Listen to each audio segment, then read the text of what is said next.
bring in a big chunk and just sort of slice it off. Right. So, but yeah, so you still get the same experience, but just in a different way. Oh, so, yeah. Well, I mean, making all these truffles by hand is not an easy thing, and No. I just knocked over something over there, but hopefully we'll be. Oh, let's cut that.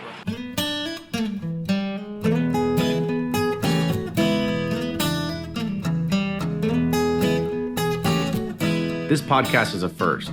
We had the opportunity to be a part of WhiskeyLive, and we took advantage by interviewing as many people as we could in a short amount of time. We hope you enjoy this episode that combines 10 or 5 to 8 minute individual podcasts into one. Big thanks to the folks at WhiskeyLive for letting us attend and bring you this content, in addition to episode 102, where Brent gave a seminar on creating Al Young's 50th anniversary bottle. You can get information for WhiskeyLive and the cities it'll take place next at WhiskeyLiveUSA.com. That's whiskey with a Y and not an E. As you all know, we held a giveaway on Facebook for some flasks from Four Roses, and the winners are Dan Arflack and Jason Fritz. We also had a third flask giveaway for our supporters on Patreon, and that winner is John Beard. Congratulations to all of you, and I'll get in touch with you very soon to figure out shipping details. Remember to follow and like us on Facebook, because we're also pushing out outtakes and bloopers on there every single week. Thanks again for everyone that's taken the time to write those iTunes reviews, and a special shout out to Robbie Reed 520, who said, "I had no idea there were actually good bourbon podcasts out there, and this is the best one there is." Thanks, Robbie, and to everyone else supporting the show. Enjoy this week's episode.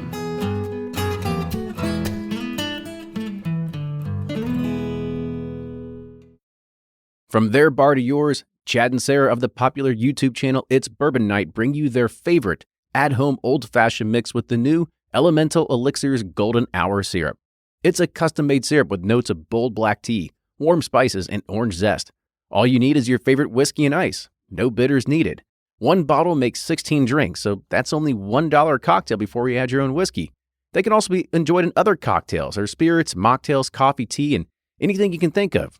It's crafted locally in Lexington, Kentucky, and you can get your bottle now at whiskeyambitions.com. Play Whiskey Wednesday, Round 11, the memory game. Until June 26, each week you can win one of our 12 incredible grand prizes. Select $2 at checkout. And if they match on drawing night, you'll win that bottle. Not a match? No worries. You still score a Weller 12-year. Every $5 ticket gives you 5 chances to win, including 4 weekly bonus prizes. Get your tickets now at give270.org. Charitable Gaming License ORG 0002703. Do you ever pour yourself a bourbon, swirl it around, and then start struggling to come up with tasting notes? And perhaps you're also looking for a good Father's Day gift idea. Well, you can now solve both with a kit from Knows Your Bourbon. And unlike other nosing kits on the market, Knows Your Bourbon kits feature real ingredients for the most authentic aromas. You can smell real Tahitian vanilla bean instead of some synthetic aroma that's just made from chemicals. So head on over to knowsyourbourbon.com. and enter code BP10 for 10% off your order. Always find what you love at Total Wine & More. With so many great bottles to choose from at the lowest price, it's easy to find your favorite Cabernet or a new single barrel bourbon to try with some help from one of their friendly guides. And with every bottle comes the confidence of knowing you just found something amazing. With the lowest prices for over 30 years, find what you love and love what you find only at Total Wine & More. Curbside pickup and delivery available in most areas. Visit TotalWine.com to learn more. Spirits not sold in Virginia and North Carolina. Drink responsibly and be 21. Ed Bly and Rising Tide Spirits are back again with a new release of Old Stubborn Bourbon. And this release of Old Stubborn is a premium hand marriage of 10, 11, and 12-year cask strength, barely filtered pot still bourbon. It comes in at a staggering 123.8 proof. And the flavoring grain for this one, which the last one was wheated, but this time it's now rye. Rich, sweet, and bold with a long finish that's sure to be another eye-opener. You can order online at Sealbox or thebourbonconcierge.com, and you can even purchase in person at Revival Vintage Spirits, and even now with very few select stores in Kentucky. You can get it now while you can, but be sure to do it because it's not going to last long.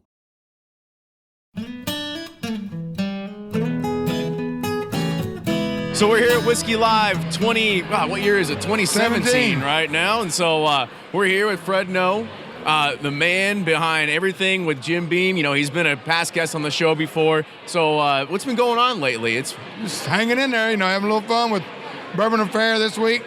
A lot of visitors come to Kentucky and hanging out. Yeah. Going to events around all the different distilleries and. Yeah, when we were talking, about when we were really churching this up. You know, you do your bourbon-inspired barbecue, right? All right. So, we did that Thursday night. So kind of tell me about it. Like, what are you doing in your barbecue sauce, or what are you doing that makes it super unique, or anything crazy like that? First thing we do is we, have a little bourbon tasting, get everybody tuned up a little bit, and Gotta get them greased up, right? Taste a little bourbon, and then we'll cook some pork chops on the grill, flambe them with Booker's bourbon, and then have fried chicken, and then have some good country music to go with it.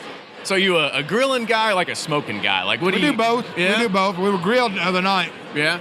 We do both. I guess. Are you a big smoker guy too? Oh, like yeah, you got one at home? Like Yeah, me and my son, we smoke, we cure hams, make sausage, we play around all kinds of stuff. Oh man. So like, what's your favorite thing you do on the smoker then? Like what's? We do ribs, and then our Boston butts are pretty good too. Oh man. Sounds good to me. So I guess are you mix any kind of bourbon in there in your sauce? Oh yeah, we got a little bourbon in the sauce. What's your secret recipe? I guess. I'd say a lot of us put a little bit in the cook. Yeah. That's the main thing. Put the good bourbon in the cook. Right. And then the food's going to be good. Yeah. But we'll throw a little bit of Knob Creek in our barbecue sauce, and then we'll flambe the pork chops with Booker's bourbon. Right. After they're done. Oh, that sounds delicious. So there's some good things. Like I know Knob Creek 25th anniversary is coming out. Kind of talk about that one a little bit. That's going to be a single barrel, uncut, unfiltered Knob Creek version. Yeah. Which you kind of combine what my dad did. He liked, the Knob Creek, and he did the uncut, and then single barrel is something I kind of brought to the Knob Creek brand. So we're combining the thinking of my father and me both. Right. Now, how is that different than like the? I guess there were 3 batches of the other Knob Creek. This is not cut or something like that. Yeah. So, see, that was 2001. But what we did? Oh, 2001. That's on this one. We didn't cut it at all. So it comes right out of the barrel. Each barrel gets bottled independently, and there's no water added at any point. Right. So different bottles be different proofs on the shelf together. Well, good deal. So. We talked about Booker's Rye a lot last time, and that kind of flew off the shelves. Well, yeah. It did really well. Our Basil Hayden Rye is doing really well too. Yeah, that's one thing. I guess let's talk about that for a minute, because that's something that's new that's hitting the shelves. I guess what was the idea behind launching the Basil Hayden Rye? Was it like there's a new market we can go with here, or is it? Basil Hayden is a high rye bourbon, but yet we want to make it very approachable and easy to drink.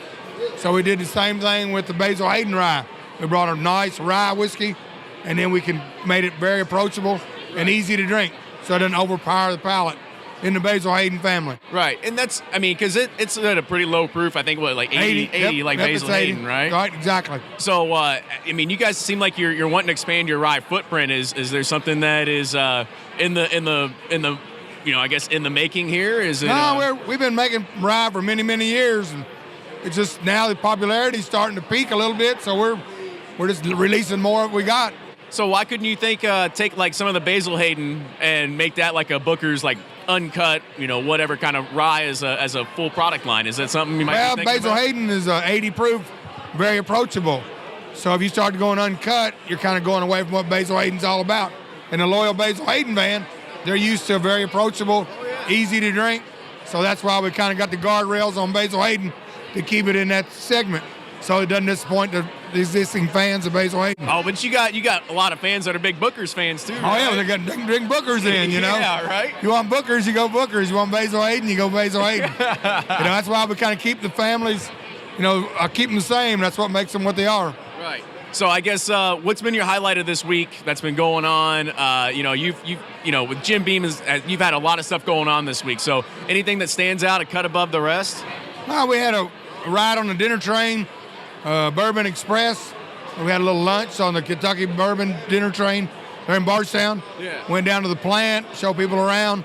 Came back to Bardstown. That was kind of cool. Yeah. So a lot of people had never ridden a dinner train before, so that was good. I'm sure you got to meet all kinds of new people this week. Oh, yeah, it's been good. We've had them all over the world. It's been great. I'm sure you didn't hold back. You were just regular yourself, right? We're just having fun and have to travel on this one.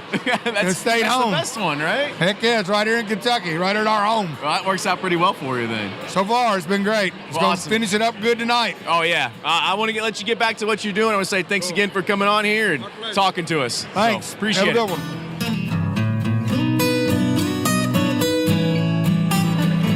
Welcome back. We're here again at WhiskeyLive 2017, and I'm sitting here next to the Cooper's Craft booth, and I've got Greg, and I'm not even going to try to pronounce his last name. Roshkowski. So, Greg, give us an idea of what your occupation is at part of Cooper's Craft, and I guess the overall part of Brown Forman, whatever it is, right? All right. I'm the barrel ambassador for the Cooper's Craft brand, and that's kind of a fancy way of saying I get to go out and represent all the people at the cooperage who make the whiskey barrels for Brown Forman and their fine whiskeys.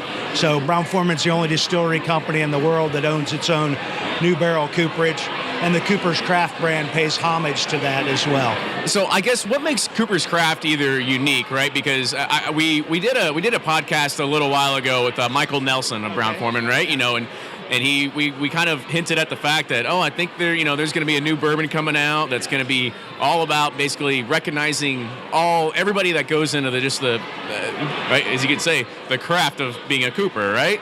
Correct, and that's what this bourbon's all about. It's about paying homage to those people. It's a little lower proof, 82.2, than some of our other Brown Forman whiskeys, as well as the grain bill has a little less rye. It's only 10% rye, so it's more of an everyday drinking whiskey, so paying homage to the people who do the hard work every day. So I guess talk a little bit more about the brand and kind of what's that overall spiel you give a lot of people when you get to go and give those like 30-minute presentations talking about all this sort of stuff. Well, first of all, I'm a barrel nerd by heart, so I've been doing this for and the pride that people take in it. So first we teach them about the craft. Every barrel's different. It's raised a different way. Every piece is different. So talk about the people that do that and how much pride they put into that. And then as well as what's the barrel do for the whiskey. So all the color comes from the barrel. Over half the flavor comes from the barrel. So we educate them about, the toasting levels, the charring levels, and what that does to the different flavor profiles as well. So with Cooper's Craft, very long toasting process, bringing out those vanillas and sugars into the wood. A little less char, so it's not going to be a very heavy whiskey. It's going to be kind of light, and that's how Chris Morris, the master distiller, kind of. And I would say like the toasting process is like a Brown Forman staple, right? Yes. And I guess talk a little bit more. We've talked about it before in the podcast, but let's get ready to refresher. Like, what does toasting ultimately do to the final product? So toasting brings all the sugars and caramels in the wood closer to the surface where the whiskey is going to spend its time. So what we're trying to do is make sure all that sugary vanilla flavor gets into the whiskey. So we don't talk about a color or toasting level. We have a proprietary process where it's all about duration, what the temperature is and how long that wood stays in there. So the color might vary if you're looking at it in the natural light, but how long it's been on and the temperature, that consistent temperature is what we're really looking at. A lot of old barrel making or more manual, they'll sit it on an open flame, and on Mondays they'll hang around. They're a little slow from the weekend. Right. Get a little heavier toast. Friday they want to get out of there. They're flipping the barrels and they're going out. Yeah. So what we've done at Brown Forman is really focus on that consistency, time and temperature for that to really get into the whiskeys. That's real cool because we actually had the opportunity to go and visit the cooperage and go and tour it, and it's something it's a rare sight just to be able to go to a cooperage and be able to see it, right? Yeah, it's an amazing place. The sounds, the sights, and the smell. You just can't recreate. You can look at video and things like that, but like I said, the sounds and the smells and just how it operates is very unique operation. Well, it's a factory at the end of the day, right? But it's a well-oiled machine. I think. How fast can a barrel get through there? I know they do it in like stations, but if you were to say like if we would put in a barrel and try to time gap this, like what would you say? Well, from raising to finish, it'll still take about 45 minutes just because you've got to heat it up to bend it, and then the toasting as well as the charring process takes that time. I guess if you could speed lap some of those processes, right, you could, you'd probably do it in 2 or 3 minutes. The guys that raise barrels every day or do it in about 45 seconds. So they're raising a barrel, they're raising 300 barrels a day. So that you and I, 4 or 5 minutes, we'd be looking at something that might look about half finished like this one over here. So I think one of the coolest things is definitely when you're taking the tour, and they save it for last for the reason, right? And it's when the fire starts going up through the barrels, the actual charring process. Talk about like what's happening there in regards of like how much heat and like the char level that's going into Cooper's Craft and all this other kind of stuff. Yeah, so by the time the barrel gets there, it's already 300 or 400 degrees because it's been coming out of the toasting. So it doesn't take very long for it to flame up. So we're going to run that full flame, basically, depending on the product. Cooper's is going to run about 45 to 50 seconds on that open flame. We're not looking for a very heavy char. But that charring really, it doesn't, people think it adds color to it. It really doesn't. What it does is basically serve as a filtration and takes a lot of the acid and tannic and things like that out of the whiskey, so you can taste those woody, sugary flavors much more clear. So I'm going to take a drink of this real quick. I guess I'm going to sniff it. I guess, what are some things that I should be getting out of it? You should, a lot of the vanillas and sugars, the wood sugars. Like I said, a little more of that sweetness of the corn because you don't have as much rye. You definitely see the sweetness in there. And you'll have more, the fruit's more prevalent than, like I said, the spices would be. It's very smooth finish. At 82 proof, you don't have that back throat finish kind of thing. It's very approachable, especially for somebody that maybe like just getting into whiskey or something like that. Exactly, and that's kind of what we're shooting for. Nobody's going to care if Cooper's and Coke is what you're drinking or Cooper's and Cola. Introductory. It's your first one on the rocks or with water. It's very light, and like I said, that finish on the front of the tongue versus the back of the throat that some people have struggle with when they're saying, "Oh, I've got to try bourbon, I didn't like it." Yeah, I mean, I think the proof level actually it does well for what it is, only because there's really not a whole lot of ones that are on the market, other than maybe like Basil Hayden might be something relatively close, right? But you go a little bit higher in proof, right, rather than Basil, and I think it definitely gets some of that market when people, they want to get into it and they start drinking it neat.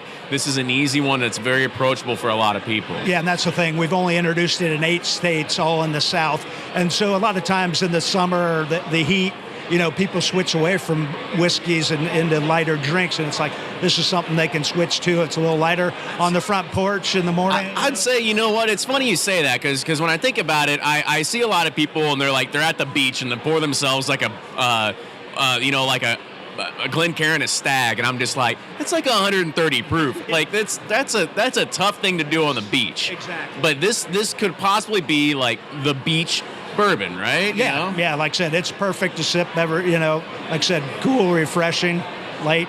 It's good.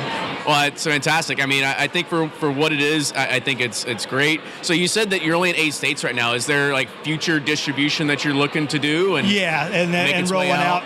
But we really want to make sure we're entrenched in those 8 states. It's also been released in the military, some of the bases and things like that. Get it a little broader dispersion. But we really want people who know bourbon, who can appreciate what we're trying to do with this, to really hook on before we spread too rapid. I mean, that's a really unique thing to say that we're going to put it in the bases. I never would have thought about that, right? Yeah, that's a whole different channel. Gets all different exposure from people all over. Like I said, your Army and Navy people are from all over the country. I was about to say, then they go back home and they're like, damn it, I can't find it. Right. And now I got to call you, and I got to figure out how can I get a bottle, right? Yeah, have to know somebody in the South or make a friend in the military from the South at some point. So. Yeah. Well, Greg, this is a pleasure. Thank you so much for chatting with us today. And if anybody wants to get in touch with you, how would they be able to do that? Basically, go on the Cooper's Craft website, and they'll have basically my contact information's on there. So perfect. Thank you again. All right. Thank you. Back again at WhiskeyLive. This time I've got Joe Beatrice. Am I saying the right name? Joe Beatrice? All right, cool. So Joe is the founder of Barrell Bourbon, the winner of Best Bourbon of San Francisco Spirits Award this past year. So Joe, I mean, you got to probably be on cloud 9 a little bit right now, right? We're pretty excited about it. Yeah, we are.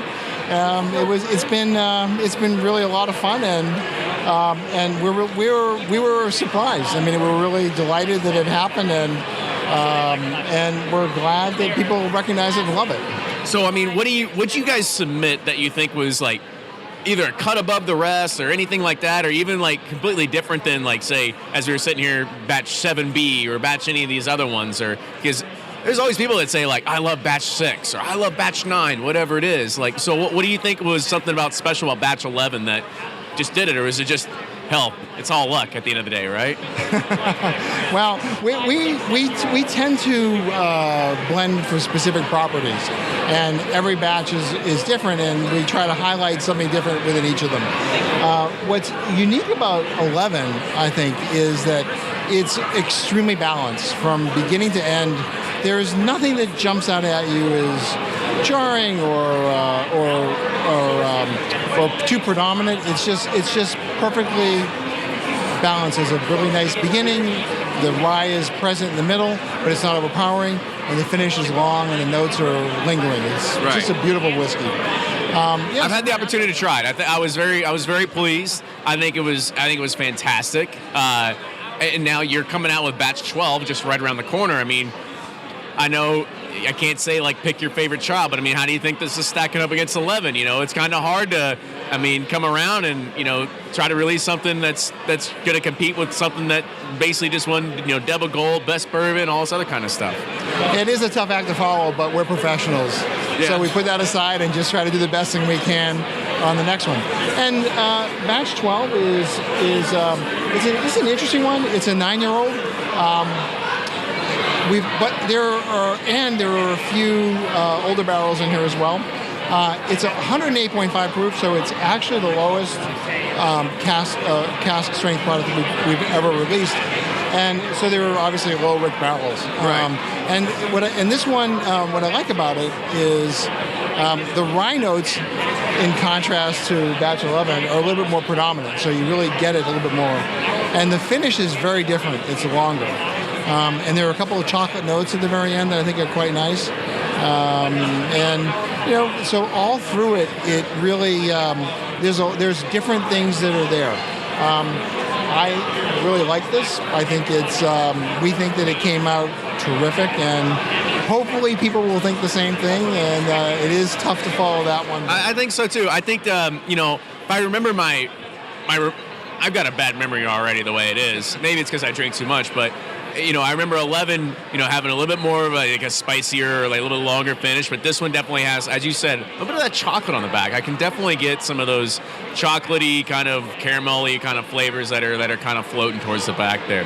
Now, the other thing that you guys got going on is pretty big news is the distillery that you're building. So kind of talk about that just a little bit.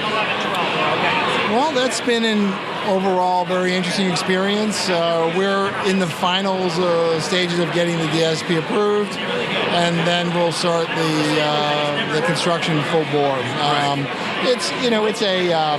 We're looking to. One of the things that we're looking to do with this is we're not going to replace what we're doing. Our model of finding and blending product is exactly what we're going to continue to do. And so essentially, Barrell Craft Spirits will be a customer of the Barrell Craft Spirits Distillery. We'll sell a lot of it, and the rest of it we'll keep, and when it's ready, we'll layer it into our product line. So it won't replace what we're doing, but it'll be one of the products or a component of products that we'll produce when it's ready.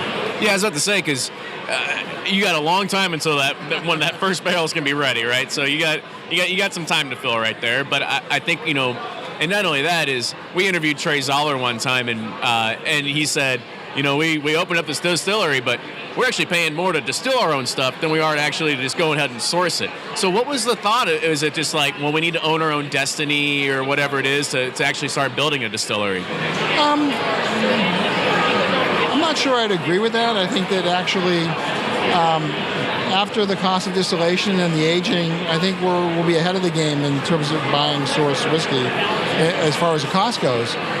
We're doing it because we can, and it was always what I wanted to do. I always wanted to have a distillery, but wanted to build a brand first. Yeah. Because it is, as Trey said, it's hard to make money with distilling product. So he's right about that. And so we're going to just go with it and see. I mean, I don't think you guys have to hope for the best, right? I think what you guys are putting out is a completely solid product. I mean, I guess talk about what's the thought process when you're picking the barrels and the blending, right? Because this is you're one of the very unique brands that, like, you don't technically come out with a whole lot of single barrels, right? Like your best stuff is all in these batches, right? So what makes a lot of these more desirable to you, per se? That's actually a good point. We do single barrels, but we're careful not to impact the batch. So we don't take all the best ones out. We take very good ones out and the ones I think are best, but don't leave enough so that we can create a good batch. We start with an idea of what we want to achieve. We taste through a selection of barrels we've made, and then group them into different properties, and then see how they blend together. And then when we get it just right, we know we'll put it in the bottle. For example, we've been working on the rye for a while now, and we're blending, and until we get the right combination of barrels together, we just simply won't put it out there. And I was about to say, is it a science experiment every single time? Because a lot of big companies, they've got it down to a science, right? And they say like, all right, we know the warehouse, we know the ages, we know these things. We can do some taste tests just to make sure. We might reject a barrel or two, but they know like what they're gonna be pulling in, and they can have a continual flow of product. But with your different batches, like they're continually, I'm not going to say they're not the same, but they're not far different either, right? There's subtle nuances and differences between every single one. So is that really like the idea and the goal is to be kind of like, I don't know, whether it's Beanie Babies or collector sets or whatever it is. Like you got to get the whole batch, right, to do whatever it is. So I guess kind of talk about that of having just the subtle nuances and differences between all these different batches too. And not just have like just one product line, right? I mean, because a lot of people are trying to do that. They'll blend it together, have one great product line, they'll push it out. But you creating something that's just subtly different every single time. Well, a couple of things. First of all, if you did the same thing every time, it's not that much fun. Okay. So we get to play in a world where when we find that we like, we actually can put in the bottle. The thinking behind it was, I don't know about you, but I have a fatigue of drinking the same thing over and over again. I tend to ask what's new, and that was sort of at the core of what precipitated us doing this. I want to be able to create something different every time that we put it in the bottle. And you're right, some of them are close, but some of them are really different. Some of the profiles, if you look at 7.7B versus 8 or 9, they're entirely different. Or if you go to 10, where it's a little bit softer, it's an Indiana bourbon, it's a little bit softer one, they're all there.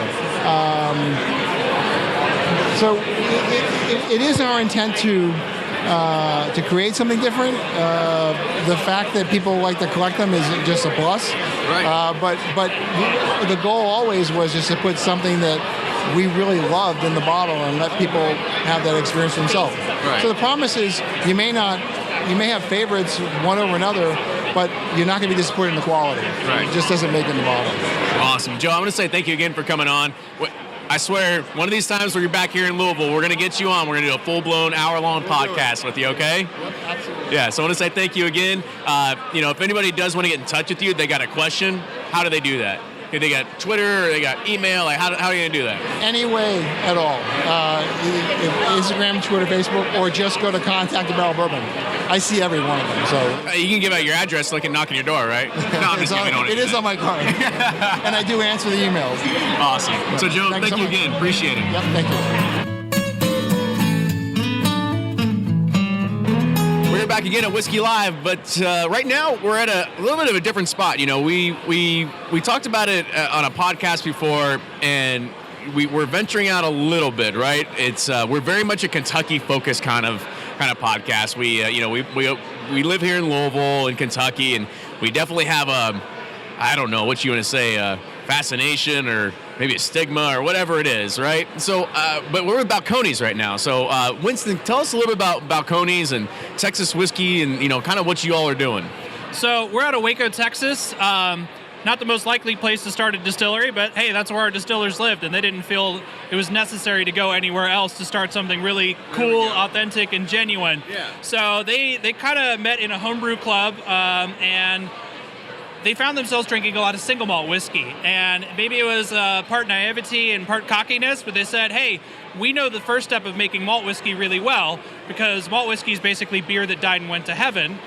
And so they said, let's make some.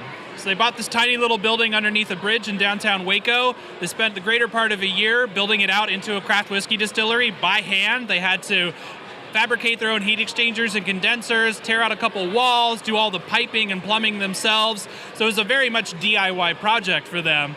But a year later, in 2009, we finally started distilling. We started making blue corn whiskey. We started making Rumble, which is a sugar, honey, and fig spirit. And we got some really great press and awards. Finally, our single malt came out, which was the whole idea behind it. I think around in 2010. Got some massive awards from that. And then, we've always just had this kind of focus that ingredients really matter in whiskey, and we want to try and represent them in the final product. So, like, Baby Blue is a great example of that, of course. It's 100% corn. It smells like corn. It tastes like corn. But really, our angle is to create something new and more or less start a Texas whiskey tradition.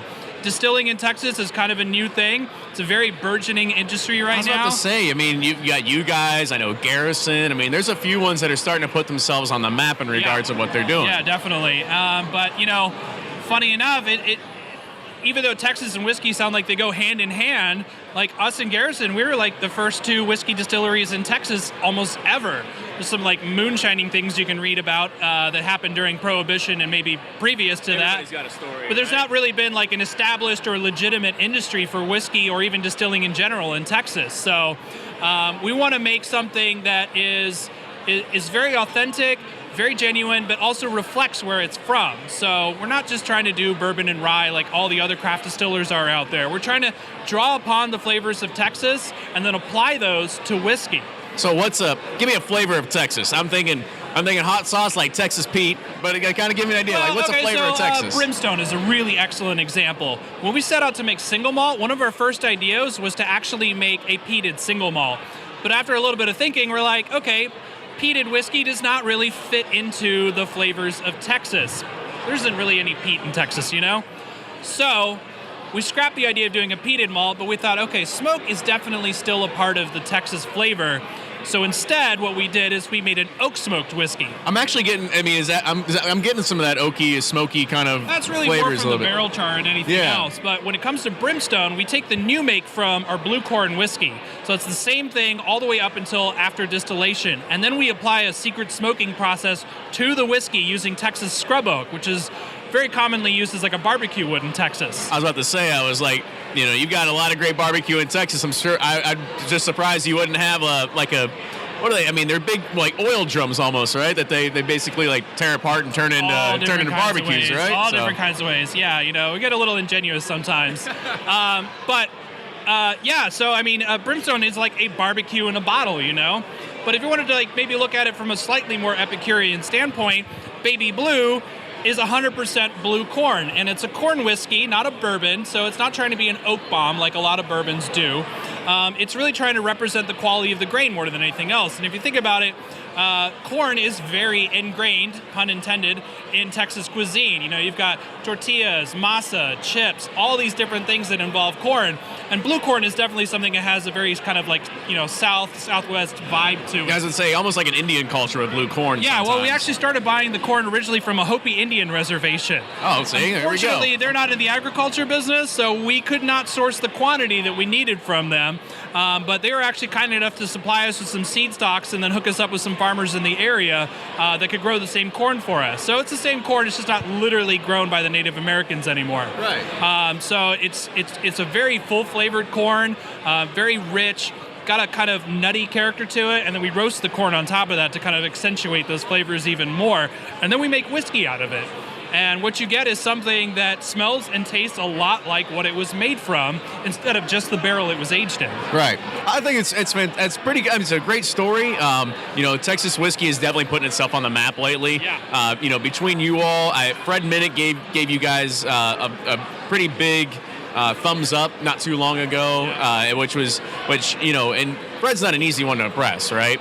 And I thought that was impressive, and that's why I was like, let's just go talk to these guys real quick, because I'm sure they have a great story to tell. Yeah, So, yeah. so did you come all the way from Waco for this event too? I did. Well, technically, I just moved to Dallas last week, so still, I came from Texas, yes. Yeah, well, it's a one-way flight from DFW on. Exactly. There you go. Yeah, So it's very not too easy to bad. get here. Yeah, well, real cool. So, Winston, I want to say thank you again for kind of giving us the rundown of everything happening at Balcones.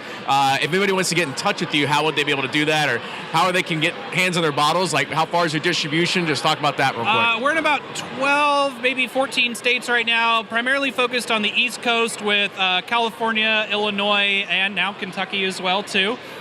We've actually been distributed here in Kentucky for a while, but we just switched distributors, so kind of getting ready to relaunch here, basically. So not huge availability, but we have grand plans for expansion. We hope to go national eventually, and then we'll start looking at international markets as well. If you want to get in touch with me, you can follow me on Twitter. It's just at Balcones Winston, and my email is just winston@balconesdistilling.com. And I'm always happy to hear from fans or people that are just curious about Balcones, or people that just want to talk whiskey, you know? Awesome. Again, Winston, appreciate it. My pleasure.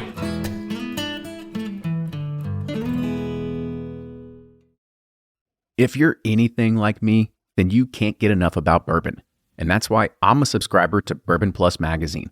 Bourbon Plus is a quarterly publication that tells the stories from the heart of bourbon, the farmers who grow the grain, the distillers who labor over the process, and the people like you and me who raise their glasses to celebrate it all. Subscribe to Bourbon Plus magazine today at bourbonplus.com, that's PLUS.com, and use code PURSUIT at checkout for $5 off your subscription. Shopify's already taken the cash register online, helping millions sell billions around the world. But did you know that Shopify can do the same thing at your retail store? Give your point-of-sale system a serious upgrade with Shopify. Shopify's point-of-sale is your command center for your retail store. From accepting payments to managing inventory, Shopify has everything you need to sell in person. And with Shopify, you get a powerhouse selling partner that effortlessly unites your in-person and online sales into one source of truth. Track every sale across your business in one place and know exactly what's in stock. Connect with customers in-line and online. Shopify helps you drive store traffic with plug-and-play tools built for marketing campaigns, from TikTok to Instagram and beyond.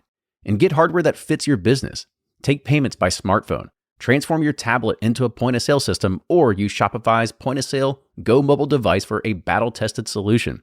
Plus, Shopify's award-winning 24/7 help is there to support your success every step of the way. Do retail right with Shopify. Sign up for a $1 per month trial period at shopify.com/bourbon, all lowercase, and go to shopify.com/bourbon to take your retail business to the next level today. Shopify.com/bourbon.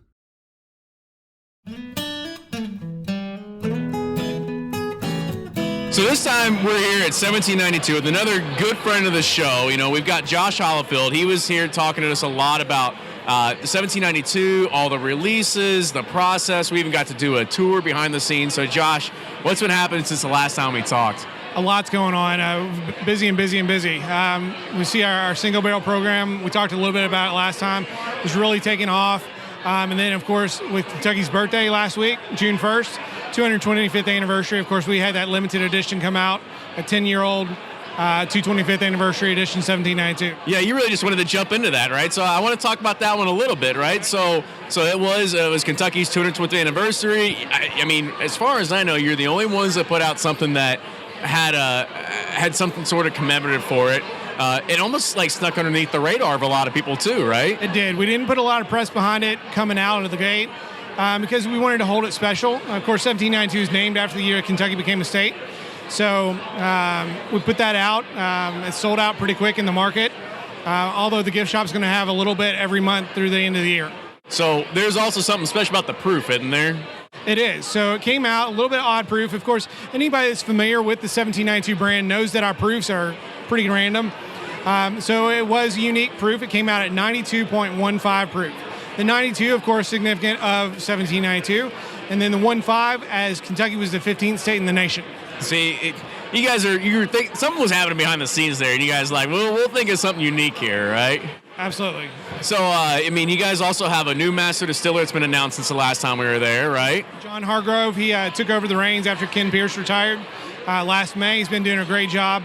We've got some nice things coming in the hopper next year. So, well, I mean, Everybody loved the port finish, right? So any sign of that ever coming to life? Port will reappear in 2018. There you go. So you heard it here first, right? So that's super exciting because everybody seems to love that. Now, I actually have another one of your limited releases here in my hand, which is the high rye.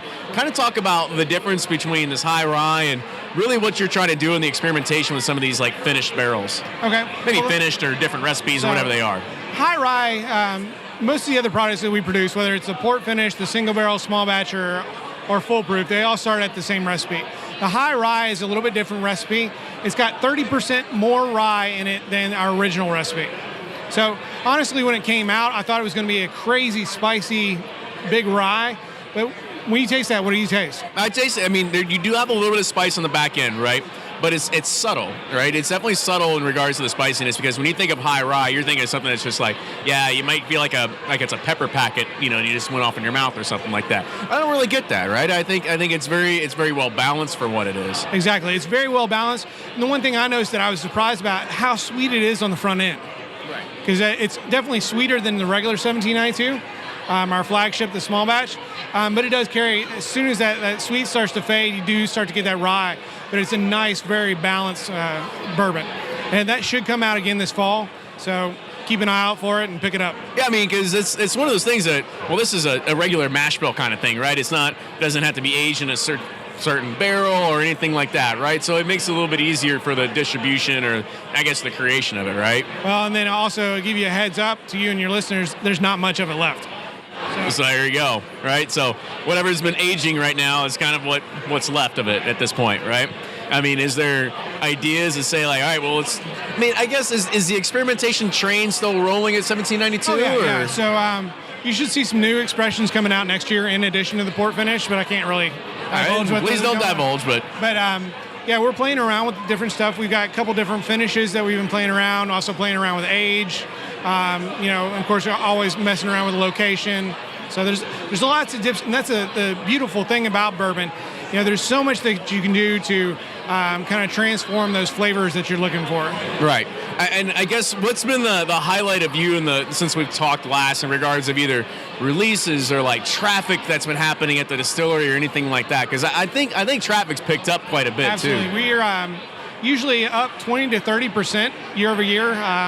We will finish out the year 30,000 visitors, which for us, we started in May of 2011. So, it's been great growth.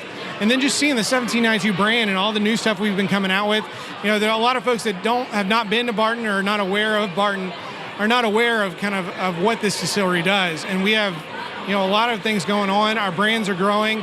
These new expressions have been very exciting. So it's just an exciting time to see what's happening going on out of Barton 1792. And one of the greatest things, being part of the Sazerac family, you guys don't charge for tours either, do you? We do not. We offer tours 6 days a week. They're all free. So we have tours that go out, and you'll see the basics of distillation in the warehouse on our regular tours. We also have a bushel to bottle tour, a little bit more in depth. You'll see fermentation, go a little bit deeper into the distillery. You'll also see the bottling line. But if you got the extra time, come down Monday through Friday for the estate tour. That will see all 196 acres that we have to offer. It's about 2 hours long. And of course, every tour includes a free tasting. Which you can't say no to that, yeah, right? Absolutely. Never turn down free bourbon. Yeah, last time I was there, I think we had the whole lineup, right? We got to try some of the single barrel. We got to try the full proof, and full proof is starting to really take off too, from what I've seen. In regards to people that want to do barrel picks, they're like, yeah, let's just make it full proof, right? Right, and I was just checking to see how many barrel picks we did last year versus this year, and just from what the barrel picks that we've done on site is almost double what we did last year. Right. So, and a lot of that has gone foolproof. Now you have the option of doing small batch, single barrel, or foolproof. Of course, the folks in the know, like you and me, are all looking for that higher proof, non-chill filtered stuff. Right. It's for some reason, it just seems like what whiskey geeks really want nowadays. For me, I still think there's a lot of love there for the single barrel because, I guess you could say like, oh, make it foolproof and I'll dilute it down to what I want. But when you taste a single barrel versus a foolproof, I think there's a huge difference in the flavor characteristics, right? The foolproofs are they're 125. Is that what they are? 125, right? So every single time, unless you really know what you're getting into, you might want to stick an ice cube in there. You might want to put a drop of water. But I have yet to come across a regular single barrel that I couldn't just drink just straight and not just enjoy as much as I would, right? No, absolutely. And the thing about it, if you think about the small batch, single barrel, or full proof, theoretically, they're all the same product when they're in the barrel. It's just how much water we're going to add. Now, the nice addition about the full proof, though, is that it's non-chill filtered. So we're leaving all that flavor. So our full proof 1792 is the purest form of that mash bill without just taking it directly from the barrel. Right. And the 125 is because you can't get rid of it at whatever the barrel proof that comes out of it? Correct. So with our bourbon, it's usually distilled about 140 proof. We have to cut it down legally, and we go in at the max at 125 proof. But because we age high in the warehouse, our proof goes up to 130, 140 range. So we're going to cut it back down to the original proof that it went in the barrel. So that's why we call it full proof, because we're taking it back to the full strength of what it was when it went in the barrel. Well, this is awesome. Hey, Josh, I want to say thank you again for taking a few minutes to sit here and talk to us, give us an idea. I guess if anybody does want to get in contact with you, how do they do that? Either email or Twitter or whatever it is. Yeah, absolutely. You can check us out on our webpage at 1792distillery.com. Also on our Facebook page, or they can call the distillery gift shop at 502-331-4879. And you can see if the 225th anniversary is available for purchase that day. Correct. There you go. So you make sure you go check out those limited releases. And Josh, I want to say thank you again for being here on the Bourbon Pursuit podcast again. My pleasure. Thank you. So we're back again here at WhiskeyLive. This time I've got John Foster with Smooth Ambler Old Scout. So John, we've had John Little on the show before, and we got to hear all the backstory behind Smooth Ambler and a lot of the different products. Tell everybody about who you are and your role at Smooth Ambler as well. So John and I were best friends for about 8 years before there even was a thought about a distillery. And I was in a different industry, just like John was. My phone rang with John on the other end, and he said he was going to start a distillery with his father-in-law and needed a guy to help him distill and needed a sales guy. And that turned into me being the third employee of Smooth Ambler Spirits. Right. And here I am 8 years later. You're here in Kentucky, trying to push your West Virginia whiskey. Well, that's the thing, right? Is John and I always said, Kentucky was kind of our New York. If we could make it here, we could make it anywhere. If we could do well selling whiskey in Kentucky, then California and New York and Florida and Texas and West Virginia and everywhere else would sort of follow suit, we thought, if we could do well here. And we have done well here. Kentucky is one of our top states. I mean, it's... until you guys shut off the single barrel program, I mean, that was probably one of the hottest items on the market, right? It was something that everybody loved it. And I think everybody's going to be excited when it comes back. Now, I kind of want to talk about some of the things that we're pouring here today. You've got your American whiskey and your Contradiction. Just talk a little bit about the products themselves. Well, so the American whiskey is, and we recognize that American whiskey as a category is a little odd. And the reason that it's odd is that most people that have an American whiskey, it's low proof. You don't know where it's from.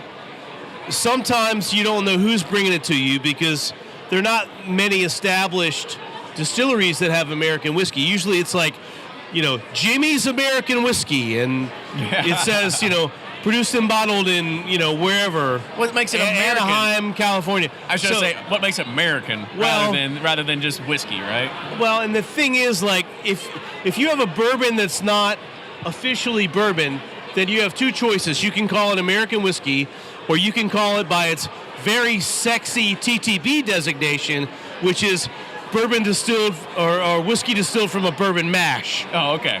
So let's go ahead and just make it easy. Given those two choices, most everybody goes with American whiskey.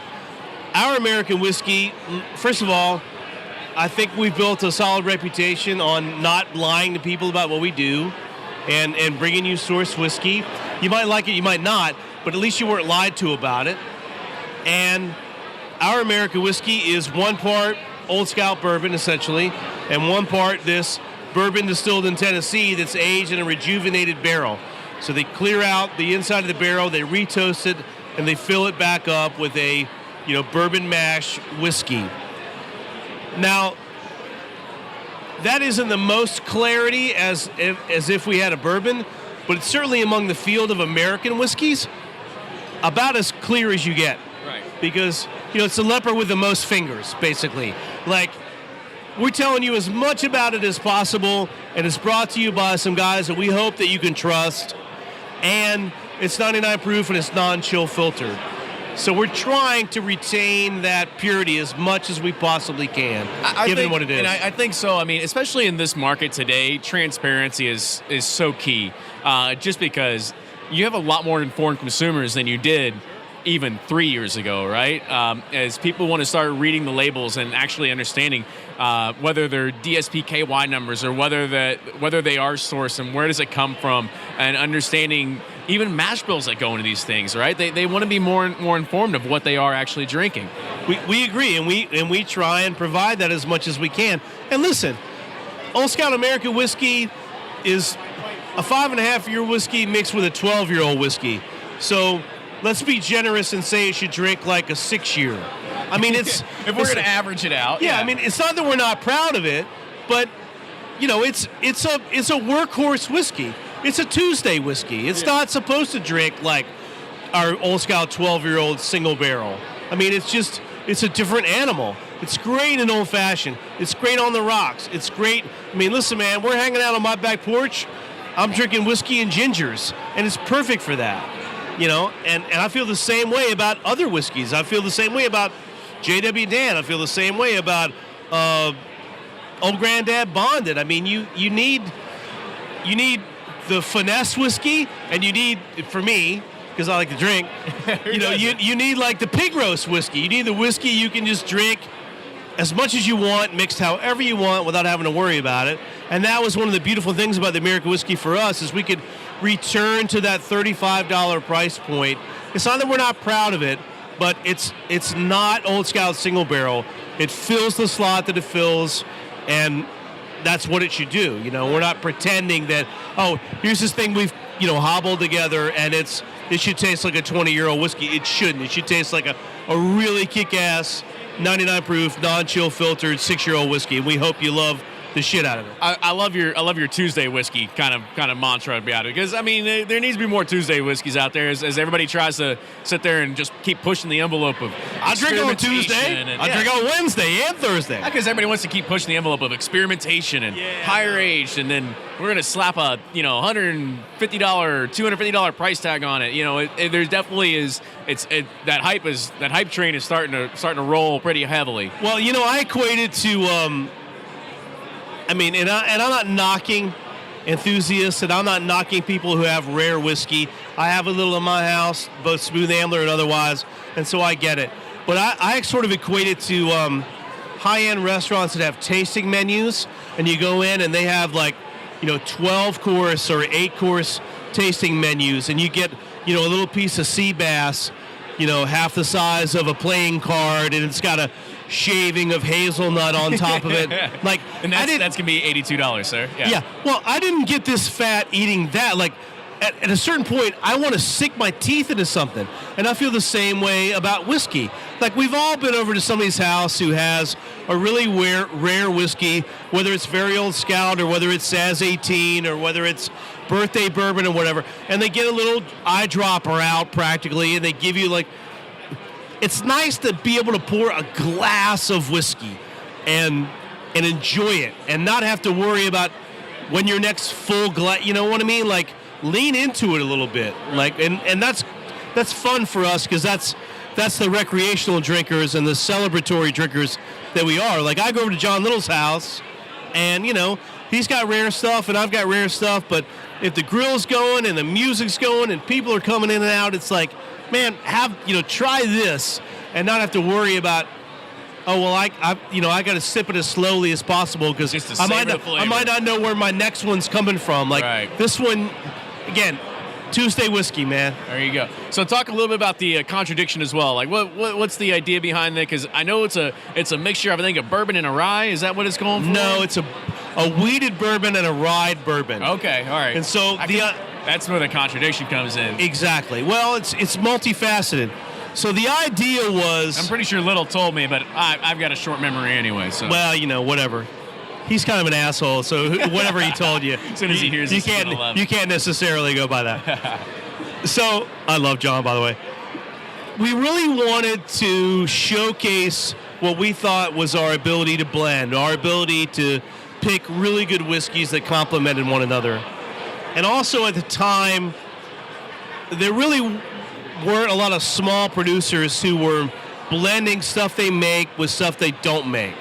You know, kind of the mantra was, well, here's what we make from scratch, and, you know, this is the only thing that's good. Or there were merchant bottlers who were like, oh, we've got 12-year-old whiskey that's great, and don't ask too much about it, you know. But having sort of traded on this idea of celebrating merchant bottled whiskey, the idea was, well, let's take a whiskey we make we think is really good and blend it with a whiskey that we don't make that we think is really good, and sort of have the resulting product be really kick-ass, really drinkable, really fun, and also in the labeling, just sort of, again, celebrate those two sides of our business without sweeping the details under the rugs. You know, and now that you even bring it up, I'm kind of mad. I don't even see the wheated whiskey here, your distillery only release, right? Oh shit! Here it is. Here it comes. So he's gonna bring it out of the back. Now I got talking about this wheated bourbon. That wheated bourbon. This is the one I actually haven't had a chance to try yet. So I'm actually excited for this. Listen, there you go. So talk a little bit about the wheated bourbon and kind of what's going on with it and all that kind of good stuff. So primarily what we make back home is the wheater. We make, essentially now, Paul makes 4 mash bills back home. And it's, wheated bourbon, rye bourbon, wheat whiskey, and rye whiskey. But predominantly what we have of our own make in the rick houses is this mash bill. And we don't get the heat that Kentucky gets. So we think that it's going to take a little bit longer. This is older than the first release of wheated bourbon, and this is really sort of an idea of what the batch 2 of the wheated bourbon will be. I really think it'll come into its own in about a year. And you may say, well, if you think it's going to come into its own fully in about a year, why don't you just wait a year? Mm-hmm. And the answer to that is, selfishly, I just want to drink some. Yeah. I mean, we're going to sell at the gift shop. It's not that we're ashamed of it, but it is what it is. Yes. It's our wheater. It's a little bit young, but, we're going to bottle a little bit of it so we can enjoy it and we can drink it and lean into it a little bit. And kind of, the only way that I think that you learn what a whiskey needs is to drink a little bit of it and understand how it plays in the glass, how it plays in cocktails, how it plays with a rock or so. Yeah, now that you say it, it definitely has some of those younger notes to it. It's 6-year-old wheater, so it's not 3-year-old or 2-year-old like the yearling was. Right. We just think maybe it needs a little bit more heat. But I would do the Pepsi challenge with this against tons of other young bourbons out there that are either 18 months old or 3 years old, or they're older in a small barrel or whatever. And there's no disrespect to anybody that's trying to figure out their hustle and make their distillery work and pay their bills. But again, we're very proud of it. It's getting there. It's going to continue to get there. And, we just want to drink a little bit of it. I don't disagree, right? I mean, how else would you know that if the market's ready to absorb it yet unless you start testing it, right? That's the number one thing. I mean, I got a little trouble for saying that it was fucking delicious, and I do think it's fucking delicious. Yeah. But, I think a lot of things are fucking delicious. It's also your own baby, too, right? Well, we're not going to call our own kids ugly. Yeah. That's right. Well, John, I want to say thank you again for taking a few minutes to talk to us about this. No, it's a real pleasure. Talk more about your whiskeys. Everybody should know Smooth Ambler by now. There's old scouts out there. You can still find some of their 10-year bourbons on the shelves. You just got to be in the right state to be able to find them. So make sure you go and do that. John, thanks you again for coming on and just talking to us real quick. Thank you. It's been a real pleasure. Awesome. Thanks. Back again here at Whiskey Live, and we're with one of my friends of the podcast, and Eatables, and this is easily the most delicious chocolate that you're going to find. And I guess first, how's the show going for you so far? It's been great. We've see a lot of regulars, which we love, but we've met a lot of new people, and of course, bourbon always brings people together, right? Yeah. So this is Kelly, by the way. Kelly's our master chocolatier, and I guess talk to me about what I'm looking here on the floor right here, because I've got this like huge brick of chocolate, right? Okay, so or fudge. It almost looks like fudge to me. It almost looks like fudge, right? And it is pretty close to fudge, but it's the ganache that we use for our truffles, and it's a large brick that you can just sort of slice off heavenly pieces of bourbon chocolate and enjoy it with your bourbon. So. Oh, I mean, it's fantastic. So, since we talked last time, I mean, what's been going on? How's business? What's been going on with it? Well, it's been sort of crazy. We've actually had several people come into the store because they heard us on your podcast, so we greatly appreciate that. Since then, too, we've opened up a new location. We partnered with the Fraser History Museum and the Kentucky Bourbon Trail, so we are now part of the trailhead of the Kentucky Bourbon Trail that starts in Louisville, Kentucky. So that's been keeping us really busy. And we're gearing to launch some products with bourbon distilleries in D.C. So we've been keeping it busy, yeah. Wait, so D.C., am I thinking Magnus? And you are correct. All right, man. That wasn't a hard guess. I know, but Yeah, so that's awesome. I mean, you guys are growing, and not only that, I mean, what you're doing in the chocolate realm is just, I think it's a cut above the rest, right? It's better than what Grandma can make with her bourbon, desserts and all this other kind of stuff. But I guess if for people that didn't listen to your podcast, like give them an idea real quick of like what it is that you do and like the craftsmanship that goes into it, or types of bourbon, like all those other kind of things, right? Okay. Well, as the world's only bourbon certified chocolatier, I take my bourbon real serious. So what I'm doing is I'm actually pairing those bourbons and spirits with chocolate to give you a bourbon experience outside the bottle. So the whole goal is that even if you don't drink bourbon, I always say you don't drink it yet, that if you try it through a chocolate, it allows you to see those flavors, have that nuance, what it tastes, the finish, and you can have that all through a chocolate. And so that's really our goal, is to get people to enjoy bourbon in one form or another. And ours just happens to be chocolate. And what you're doing is, like I said, it's fantastic, right? So like how much bourbon is actually going into, like, say, a single truffle? Well, we do have to stay very legal. I know it's a big batch, but let's just ballpark it, right? So each truffle, there would be less than maybe a milliliter of alcohol. Like, it's so small, but it's because that's where we really rely on the pairing, is you want that flavor of the bourbon to come through, but you can't have all that alcohol. So people always ask us, like, can I get drunk on these? Like, you would go in a sugar coma before you ever got drunk. So, and it does sort of feel like being drunk. So I don't know if that's your thing or whatever. I tell you what, it sounds like a fun experiment. We'll see next time, right? Yeah, right. And so, I mean, the real cool thing about what you're doing, you're talking about expansion, is that, like, you can get these at a lot of distilleries that are across the state, right? So you're making them for a lot of the big guys out there, and I guess kind of talk about, like, what goes into each one that makes it just a little bit different, or anything like that, other than just the bourbon, right? Maybe there's... Well, a lot of it happens to do with the bourbon. A Jim Beam product is not going to taste like a Michter's product. And so you just sort of have to know what you're working with. A lot of the Michter's products are really smooth. So I'm not going to pair that with too many dark chocolates, because that dark chocolate can overpower that bourbon. So a lot of it does have to do with the bourbon, but it's knowing what I'm working with. So you have to do a little bit of taste testing before to kind of know what kind of chocolate's going to pair well with it too. I do a lot of taste testing. I would think it's just the part of the job. It really is. It's just like living in the trenches at this exactly. point. I didn't think I'd ever start drinking every day for my living, but that's what I do now, and it's quite interesting and quite fun. But I get to try a lot of cool stuff. And, and again, it just makes me appreciate what I work with and do every day. When I get to try these different spirits that are coming out all the time, the distillers are always looking for a different way to push the envelope.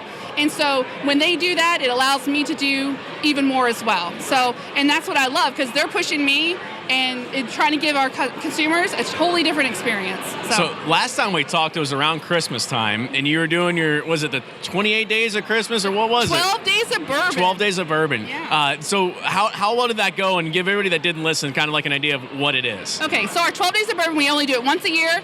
We do pre-orders in November. We ship them out the 14th of December.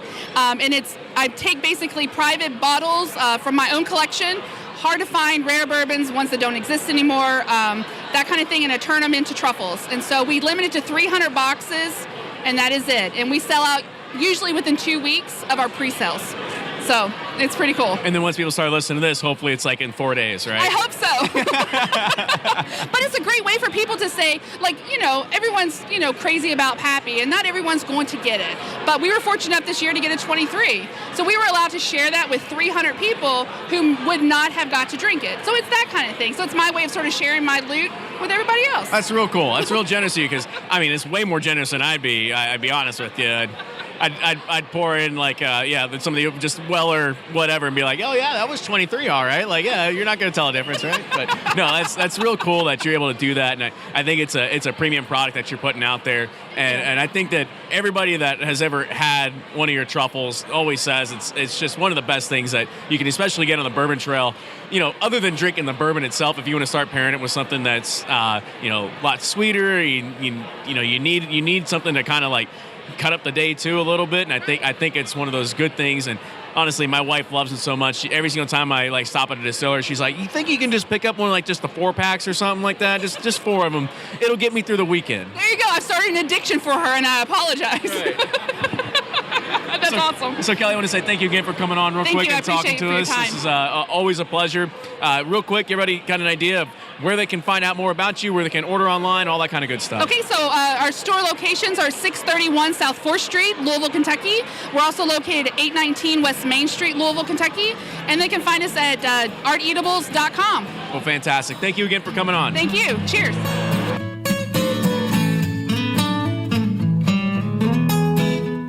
So back again here at WhiskeyLive, and this time we've got another old friend of the show. We got Brian Gelfo. Now, last time we had Brian on, Brian was talking to us a lot about makers, the ambassador program, but now he's a new ambassador. So Brian, kind of introduce who you're working with now and what's going on. So I'm currently the bourbon curator for Rabbit Hole Distilling. We're a new distillery located in Louisville, Kentucky, being built on the 700 East block connecting Market and Jefferson in downtown Louisville. We've been contract distilling for a few years with another Kentucky distiller, but we're producing a 4-grain bourbon and a rye whiskey, and we're also doing some sourced product that we finish in Pedro Jimenez sherry casks. So you got a lot of stuff that's going on right now. We do. It's pretty busy. It's very exciting, though. I think one of the most amazing thing about what you're doing here at Rabbit Hole, you're starting to revitalize a lot of stuff that's start happening downtown and all that other kind of stuff too, right? Yeah, so our distillery is being built in Nulu, not too far from the Angel's Envy distillery. We should be distilling by the end of the year. Our fermenters are in place. Our still is going to be delivered in August. It's very exciting, bringing life back to the Nulu area, a lot of restaurants and things. We're going to have a restaurant and cocktail bar that's going to be run by the folks from Death & Co. out of New York City.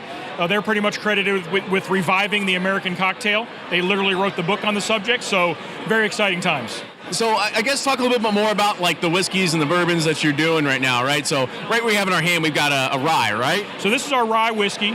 It's a 95% rye, 5% malted barley.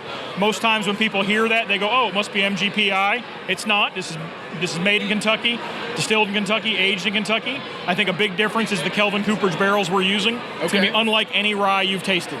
Go for it. I guess that's probably a good segue into actually trying it, right? So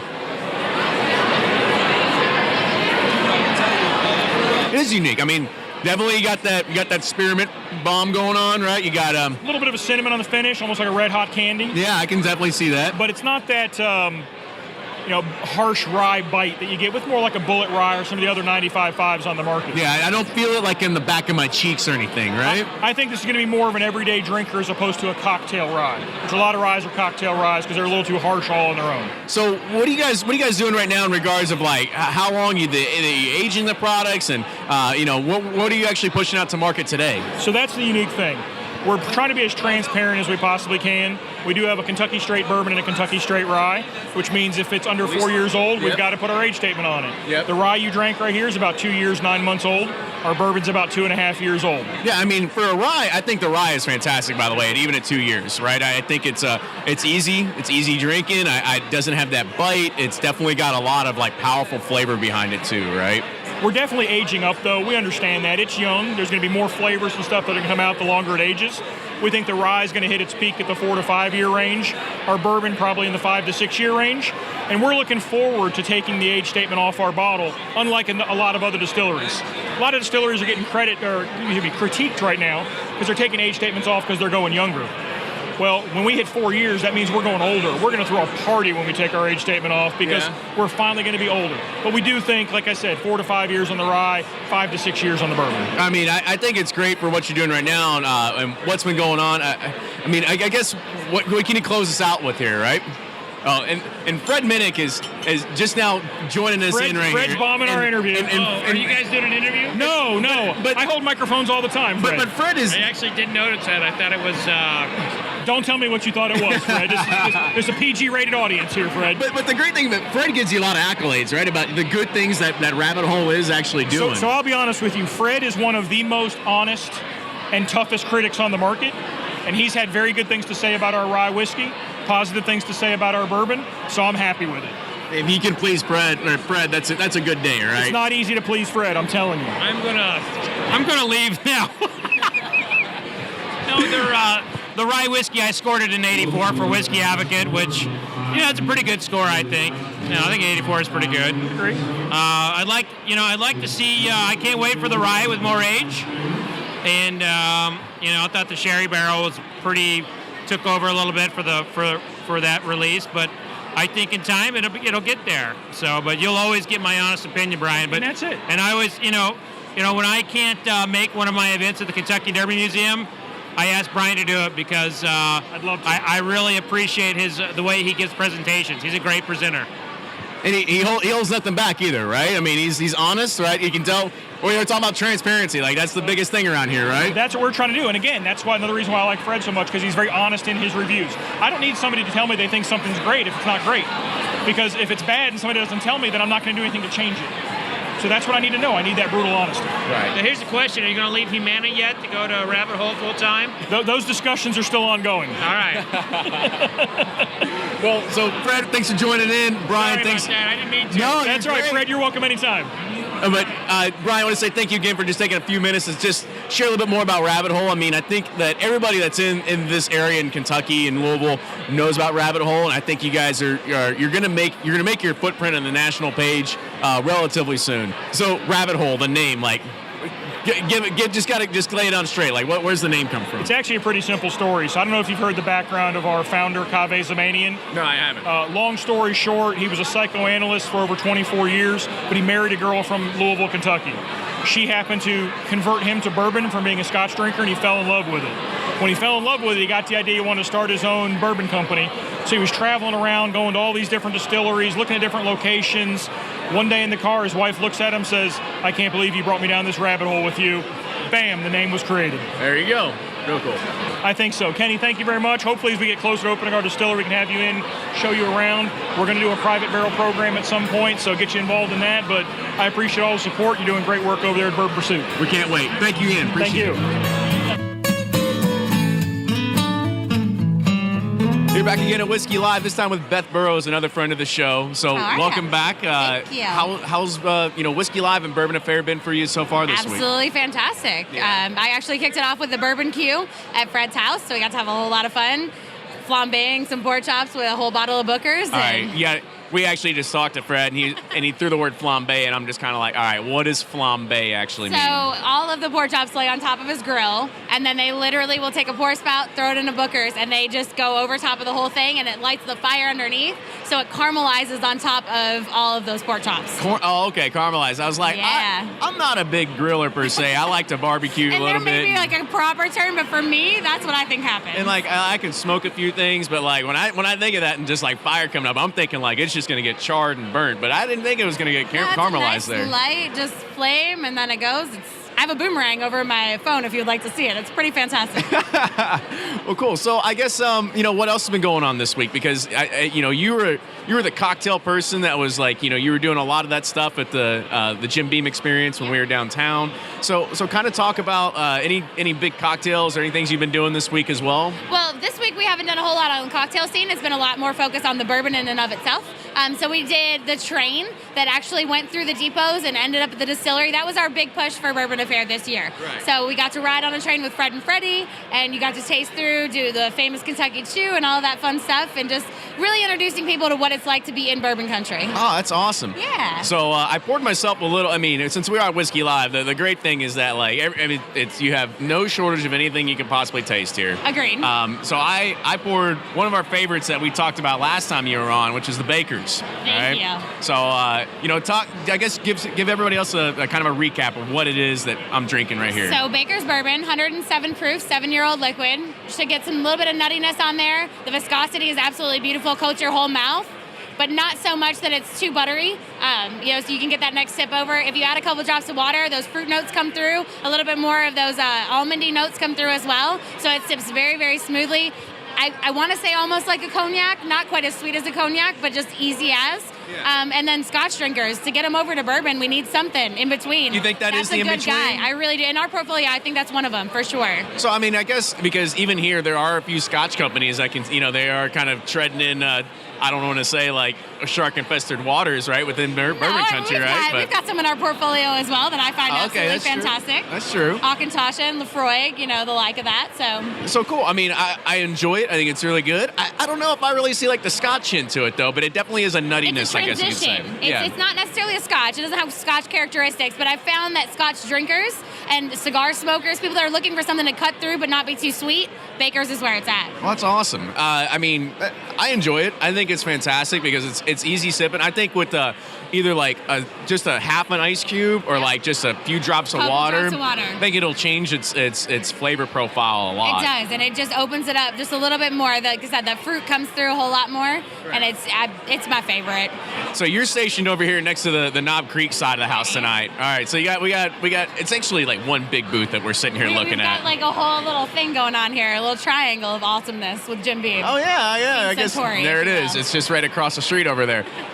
So I mean, it's really cool that you guys are doing everything right here. I mean, I see. Now, one thing I don't see here that I was kind of expecting is Basil Hayden rye. Yep, we did not. We left that in the market for people to pick up. So that way it's going to the on-premise, going to the off-premise so that people can enjoy it there, more so than showcasing it here. There's not a whole lot to go around, so we want to make sure that it goes into your homes and your glasses and your bars. Well, awesome. Again, want to say thank you for taking a minute and talking to us. This was fun. I appreciate you having me. And cheers to the rest of your Whiskey Live. Cheers to you as well. Thanks.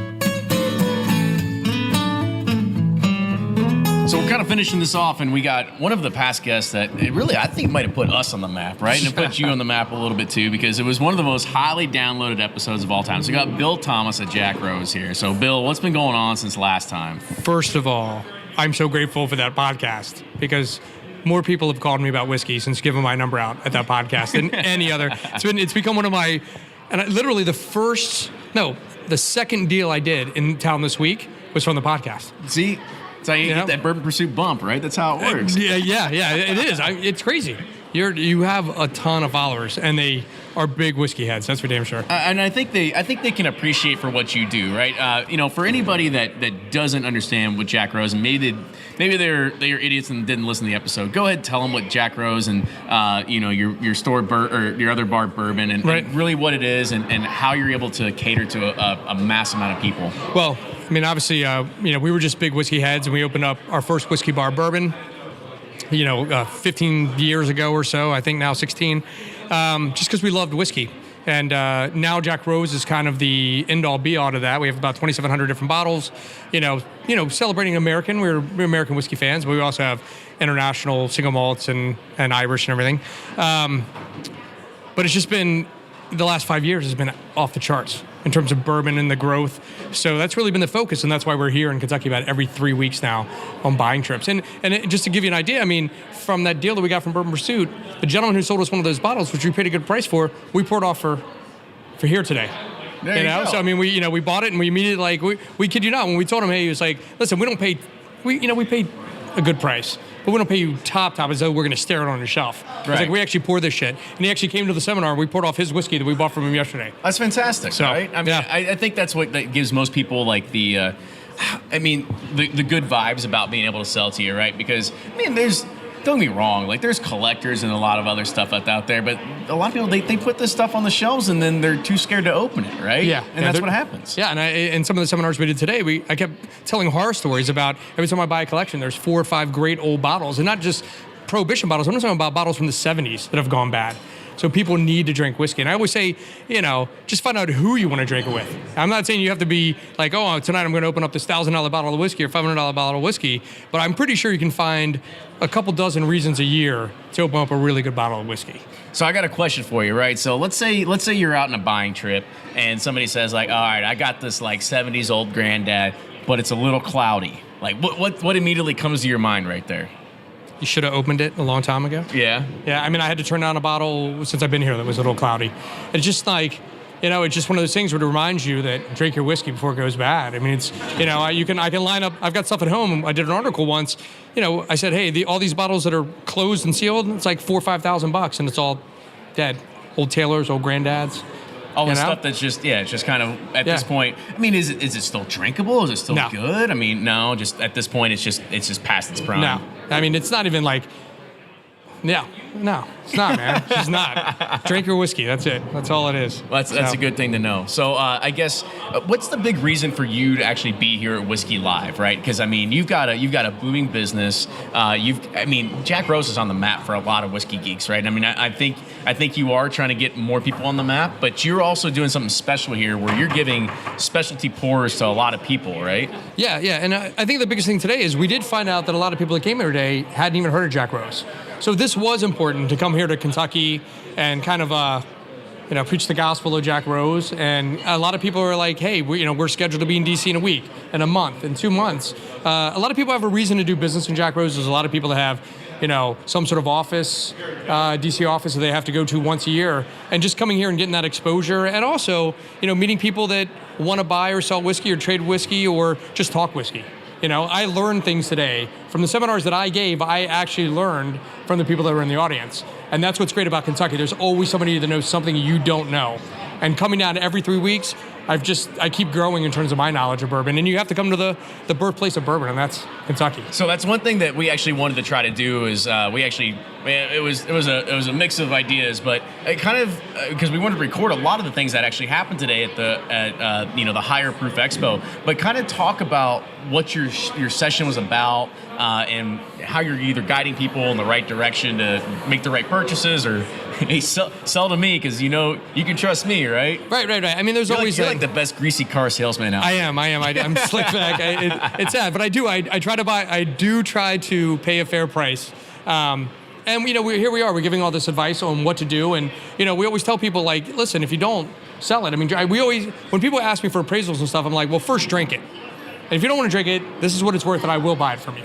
And I always say also, if you're like, well, I'm not going to drink a $500 bottle, and I was like, well, then sell me the $500 bottle and go buy 10 bottles of shit you would drink and you don't feel bad about, So, I mean, you don't have to just feel like, I shouldn't be drinking a $500 bottle. And let's face it, that $500 bottle probably cost you $7.99 in 1979. Right. So freaking just open it as though it's $7.99, but I understand you don't want to.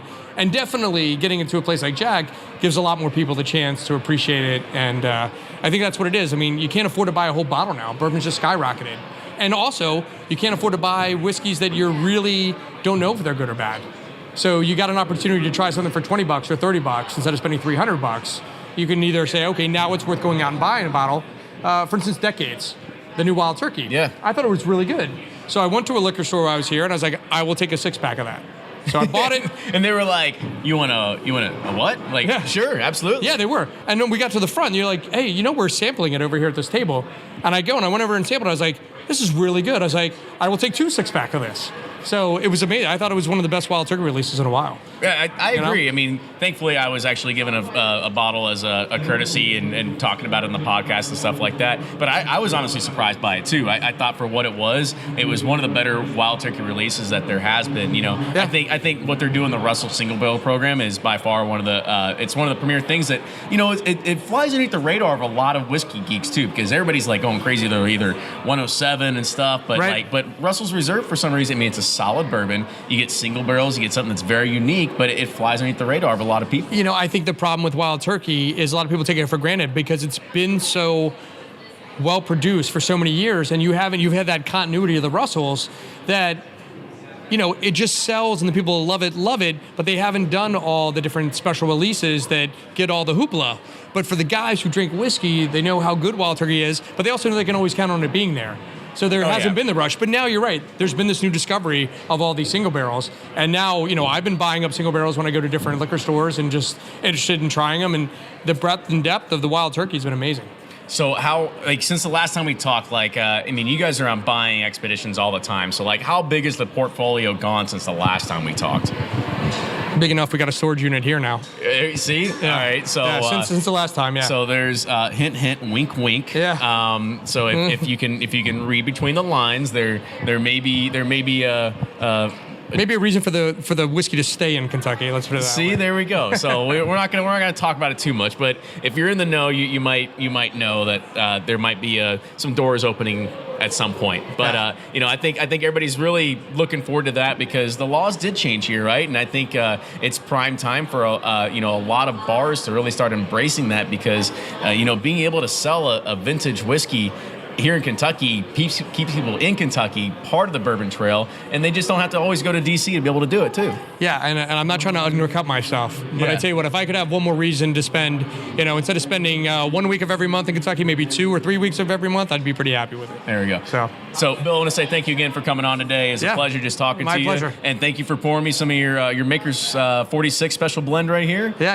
It's a good one, but I think I can do better. Next time I already got ideas. I should change a few staves here. So there we go. So blending whiskey is a tough job now. I realize how hard it is. So there are people that call master blenders at all these places, right? They get that title for a reason. I tell you what, man, having the palate and being able to pick the barrels and put them together and not screw it up is truly an art. And anybody who doesn't think creating a small batch or small batch of 6 barrels or a small batch of 100 barrels, it's insane. It is an art, and it needs to be as important as master distiller, master blender is right there. Awesome. Well, Bill, thank you again for coming on. Pleasure, and I think we're going to get you on again at some point again and just do another. We're just going to pick your brain and let you rant for another hour. Yeah, and I'll be back in 2 weeks. All right. Pleasure. Thanks again, Bill. Thanks. Bye.